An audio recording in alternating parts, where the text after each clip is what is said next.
I'm gonna predict one picture, bro. I'm gonna predict one picture. There's like a picture of a girl like this, and she's in a like pier, and she's in a dress, and she's alone.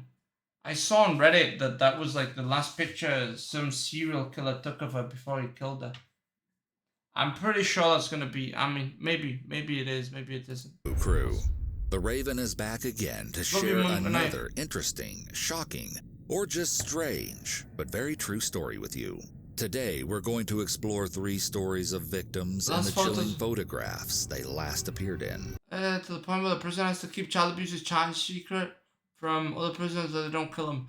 Yeah. But they didn't need to give him the child abuse charge, bro. They really didn't. They did that on purpose. Like, legitimately. They did that on purpose, bro. Good justice system. In 2015, 18-year-old Cheyenne Rose Antoine and her best friend Brittany Gargle did something that many young... Brittany Gargle on these nuts? Come on, bro. Come on, bro. It was right there. Come on. ...do. Something they didn't think twice about. They took a selfie. A picture that would later come back to haunt one of them. Too easy, the picture bro. shows the friends posing together, Cheyenne grinning and holding the phone. Oh, and come on, bro. They're getting ready to go out. Hip. They posted the picture to Facebook and went on a night out. The story goes that the two ended... See, that's why I post no pictures, bro. I don't want anybody to murder me. ...up hopping between bars in downtown Saskatoon. At some point during the night, Brittany apparently met a man. Brittany and this man hit it off, getting along so well that she decided to leave with him. Sometime after Brittany and Cheyenne had parted ways, Cheyenne decided to use social media to get back in contact with her friend. She made a post on Facebook asking her where she had gone. Where you at? Where are you, Brittany? Haven't heard from you. Hope you make it home safe, and I need my phone. Love ya. She never received a reply. This is the case's first twist, but I could never have predicted the outcome. In the early hours of the next morning, became a serial killer going down the Dark Valley Road near the Saskatoon landfill on the southern outskirts of the city when he noticed something peculiar on the side of the road. Something about the shape turned his stomach. So he pulled his car over. A black bag. As he approached, he realized that it was the body of a young woman. She was lying on her back without any shoes. Worrying that the girl may be injured, the man checked for any signs of life. But horribly, he found she was cold to the touch and she wasn't breathing. When he saw her neck and the markings there, he realized that she was dead and had probably been strangled. The man, of course, called the police, and an investigation was launched to find the identity of the young woman. Lucky for the police, she had distinctive tattoos, and they released pictures to the public in a bid to match a name to the disturbing corpse. Right? A woman came forward and said she was worried that the body belonged to her friend. It was determined to be Brittany Gargle. Investigators started to put the clues together to understand what happened to her. They utilized the girl's social media, and everything seemed to point to the mysterious man who Brittany had left the bar with. But that isn't what actually happened at all. No, the real story is much, much darker. Here's where it gets crazy. Oh, the guy who reported it killed her? Don't tell me that. Cheyenne. After all, she was Brittany's best friend, and presumably... She set her up? ...one of the last people to see her alive. She worriedly tells the police, "Yeah, we got ready together that night and then went to the bar and then a house party. And then last we went to Colonial Pub and Grill. No. That's where Brittany asked some dude for a lighter and kinda invited him to tag along with us. But after that I got dropped off at the Lighthouse. It's an assisted living shelter, because I wanted to visit my uncle and I never saw Brittany again after that." Her story sounded credible enough, and Cheyenne was pretty forthcoming, even putting her uncle on the phone with police to corroborate her version of the events. It's kind of weird how she has like a perfect alibi. Pretty much. You know? Also, who goes out drinking with the girls and then goes and visits their uncle in a assisted living area? You know what I mean? That's a little strange, but okay. Maybe she doesn't drink? Maybe she's one of those people who drinks and then gets sentimental? That's possible, right? She's drunk. got sentimental, and said, you know what? I haven't seen my uncle. I'm gonna go check on him. Nobody checks on him. Possible. Okay. Everything. Maybe she was sneaking alcohol for her uncle, bro. Being a good niece. You know, because he can't get alcohol, so she was bringing him alcohol, bro. Maybe she was being a good niece. Maybe. Checked out. But still, the investigators did their due diligence and sought to tie up this loose end by double-checking Cheyenne's timeline with the surveillance footage taken at the pub she said they last visited. And Because it that's is a when they little saw strange. something that made their blood run She cold. was running, she was Or rather, talking. it's what they didn't see. They didn't see the couldn't man. find any trace of either Brittany or Cheyenne at the establishment. Investigators were taken aback. Could the sweet teenage girl they'd just spoken with really know more than she was letting on? They checked the security footage from the lighthouse shelter. Oh, Tyler, after this, we're doing cat knocks, and then I'm sleeping. That night either. Oh, okay. Suddenly, they started to doubt Cheyenne's story, and this suspicion marked the beginning Yeah, I'm of not a gonna lie. two-year Listen, I'm not gonna lie. When I first saw the photo, okay, I saw she was pretty, okay, she was mid.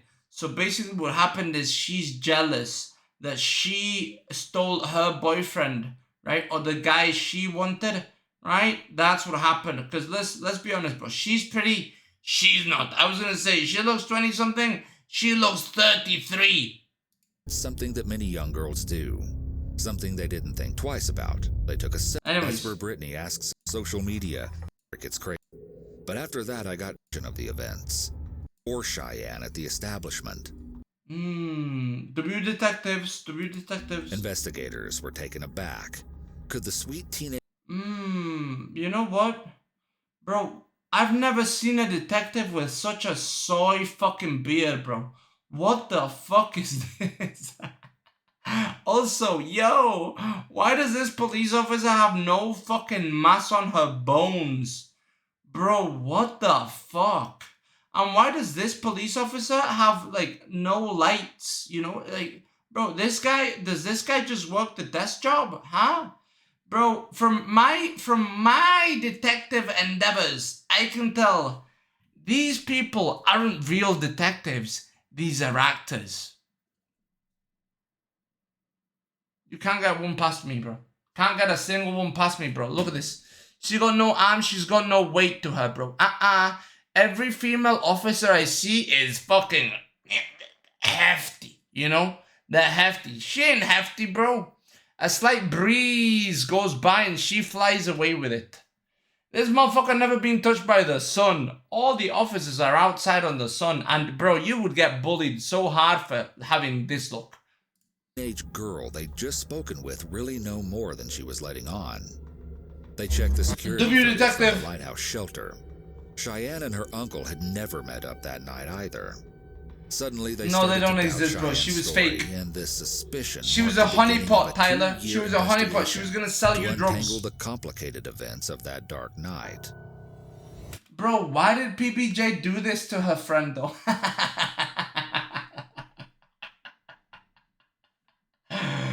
Bro, I didn't know PBJ was a murderer. Hey, look at that press, bro. Look at that press. To untangle the complicated events of that dark night. It was the innocent selfie that the two took and posted only 6 hours before the discovery of Brittany's death that I broke the case and was the key to unraveling the truth. I'm sorry, PBJ. When Brittany's body was discovered, something had been nearby. But at the time, no one thought too much about it. It was a black belt. A belt that was when Brittany finally broke. A black belt. Her belt. This belt. Oh, bro. Okay, let's see what she said. Oh, I miss you so much, but wish heaven had visiting hours so I could come see you. But I'm so glad you came and visited me in my dream last night. Woke up in tears and blessed to have met you and have a part of my life. Still can't believe those last 2 days. We're going to the last 2 days I've been able to hug you, talk to you, and laugh with you. I will cherish and hold all of our memories since grade 9.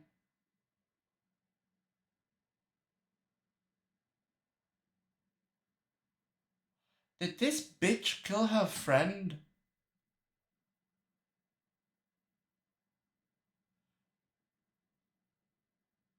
Did this bitch kill her friend and then post on the fucking photo? As in, I miss you and I wish you weren't here. Thank you for visiting me. Bro, you killed her. She's not visiting you. She's gonna haunt you. And she got you, motherfucker. Oh, she got you. Broke the case and was the key to unraveling the truth. When Brittany's body was discovered, something had been nearby. But at the time, no one thought too much about it.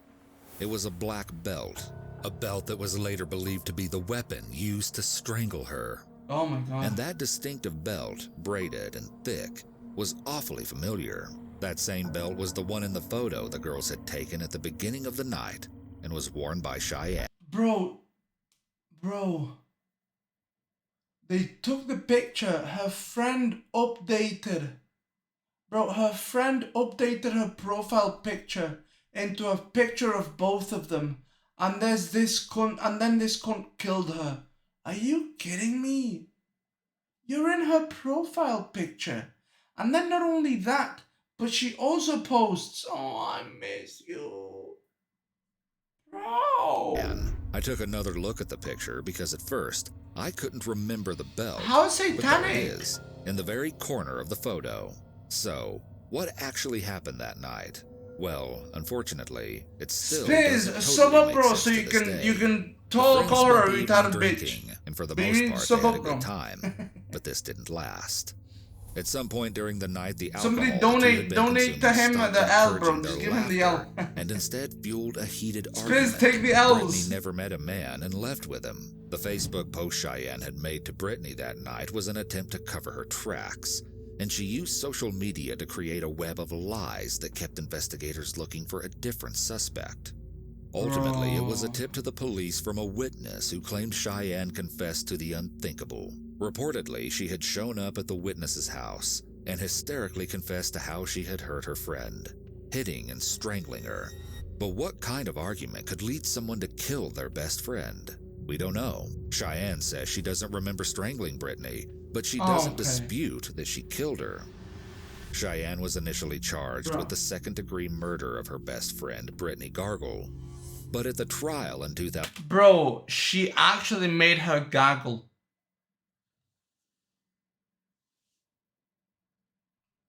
Okay, What's wrong with me, bro? There's something wrong with my brain, boys. Do you get it? Oh, no. Why am I asking if you get it, bro? Am I a Satanist? What the fuck? Oh, bro. 2018, she pleaded guilty to a charge of manslaughter and was sentenced to 7 years behind bars. 7 only? I find it so eerie to see Brittany smiling happily after having just helped her friend decide to wear the weapon that would be used to kill her. The next last photo we are exploring is one that captures a moment of... Nah, bro. Listen, if you kill my daughter, okay, and you only get 7 years, I'm going to make sure you only get 7 years. You know what I mean? Bro, come on. No way she killed her and only 7 years. Bro, 7 years is not that long. 7 years really isn't that long. Like, dude, you go in at 21, you come out at 28.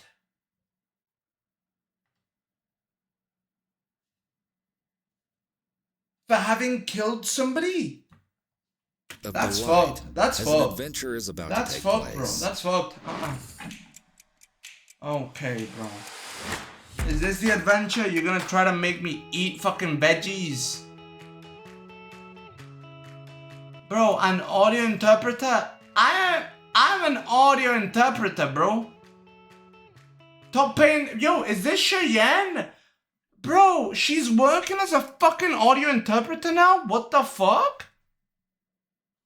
Oh my god, Cheyenne! You made it!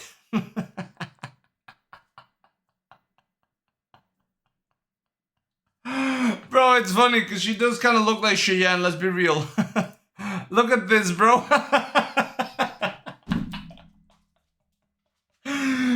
bro, I'm such a genius. You've never seen a goddamn fucking streamer who can make jokes with ads, bro. You've never seen one. They can't, bro. We're not the same. We're not the same, dog. We're not the same. To create a web of lies.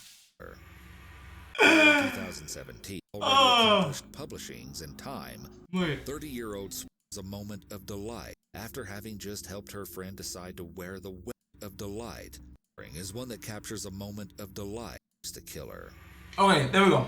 The next last photo we are exploring is one that captures a moment The next of delight last? Oh, as an okay. adventure is about to take place, but has now become a haunting reminder of a life cut too short. 30-year-old Swedish freelance journalist Kim Isabel She looks like an artist. had a promising career ahead of her, and by 2017 She looks like an artist. had already accomplished publishings in Time, The Guardian, and The New York Times, and Damn! had even won awards for her reports. One of Kim's upcoming career endeavors was to interview the Danish inventor and entrepreneur Peter Madsen. In early 2017, she had requested an interview with him, but Madsen didn't agree until August. As a bit of an eccentric, Madsen invited Kim to interview him alone on his homemade submarine UC-3 Nautilus. Kim agreed, but only planned to be there for 2 hours. As she and her boyfriend were throwing a going-away party to celebrate their planned. Why do you go alone? That month. On August 10th, Kim boarded the submarine, and this photo was taken. In it, Kim smiles, standing with her upper body above the submarine's tower hatch. At her side, looking over his shoulder, is Peter Madsen. Kim was apparently afraid to go into the submarine, according to her boyfriend, but despite her reservations, she went anyway, as she was fascinated by people dedicated to something. But dude, you can't be going alone, Kim bro. arrived at their party. He Not went in alone. search and reported Kim as missing, but then Madsen was found. The morning after Kim had come to interview him, he was rescued from his submarine after it foundered. Despite being aboard a sinking submarine and nearly trapped within, Madsen was discovered to be calm and serious and unshaken by the frightening events. But there was no sign of Kim. Initially, Madsen claimed that he had dropped Kim off after her interview concluded, but as you will see, that wasn't the case at all. Something about the Bro, did this motherfucker torpedo her? damage to the submarine was suspicious to the authorities, who saved Madsen. And there was no suspected damage. That he had intentionally scuttled the ship. But why would Madsen destroy his own submarine? And where was Kim Wall? To get a kill? The ship was eventually raised up, and there was no evidence of Kim on board. Yet Madsen's calm demeanor and matter-of-fact recounting of the night's events was unnerving. When researching, I found quite a few different accounts of that night, and it turns out Madsen gave multiple different stories, none of which added up. Oh, he's just fucking. He's under suspicion in the first place. He's a fucking schizo. The fact that the submarine never docked after Kim boarded. So no matter what he said, yeah, he was lying. Explain how Kim could be safe if the submarine. No matter what he said, he was lying. Until after it had foundered. Because of this, Madsen was swiftly arrested after his rescue. Yeah. Initially, he I think I remember this story. Manslaughter, as police suspected. I think I remember this story actually.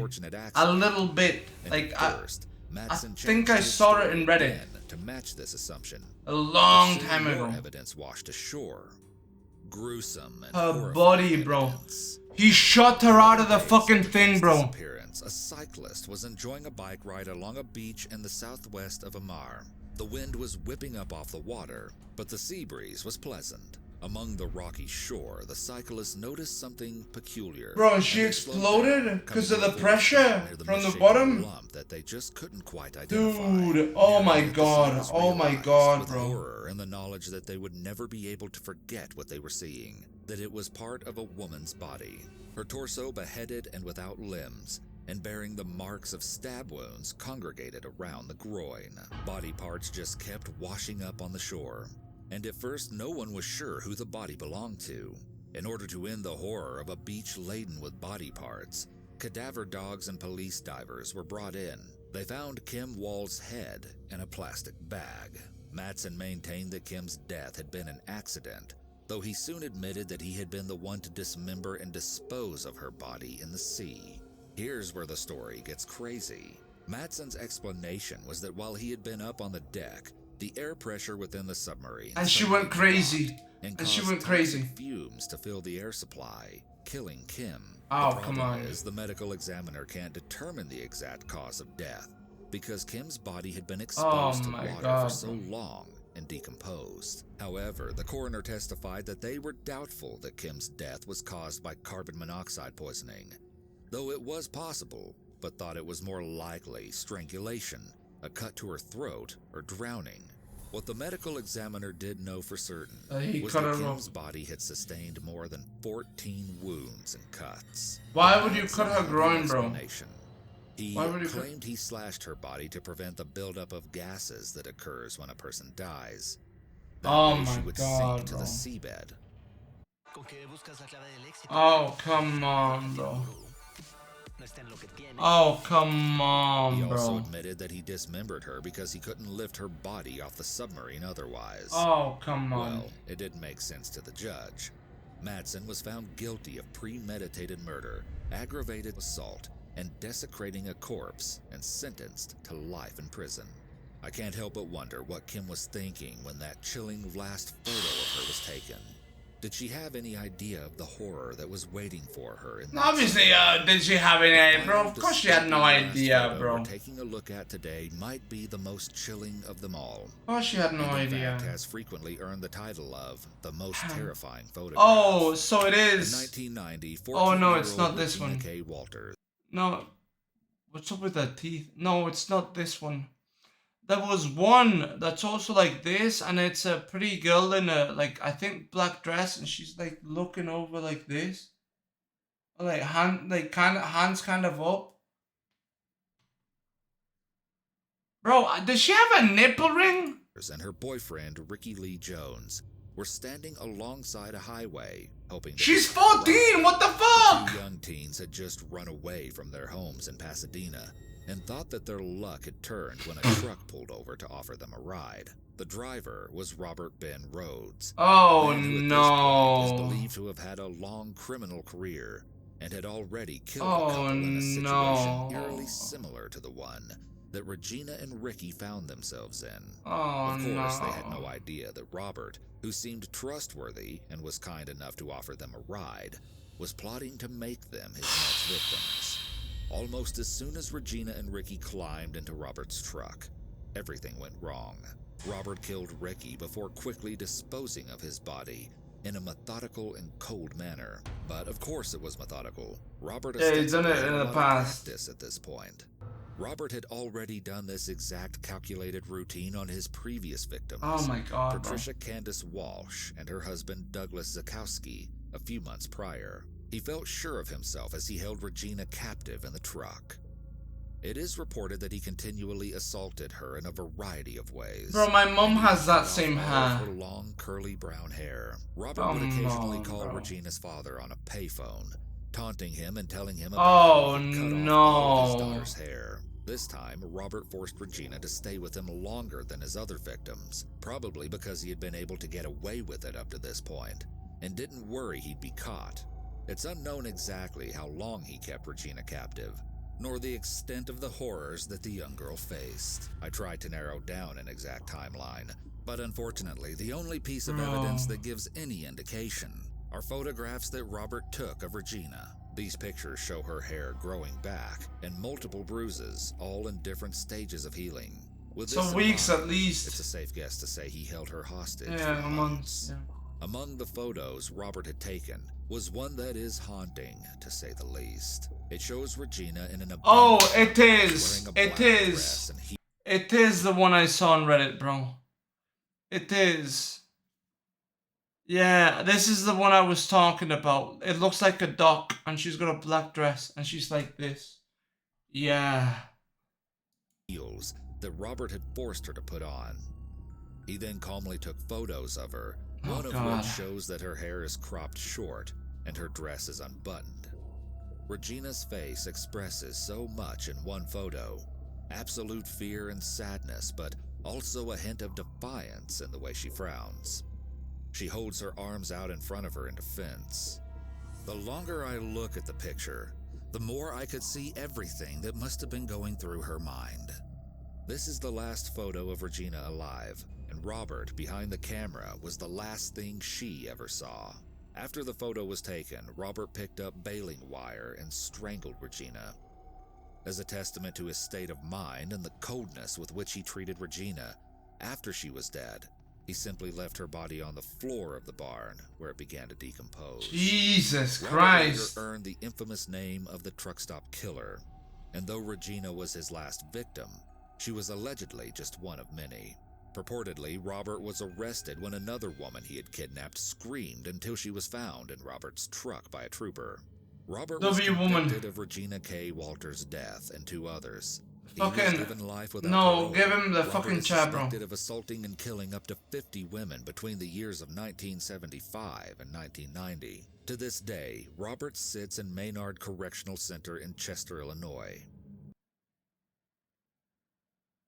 What's up, Ewu crew?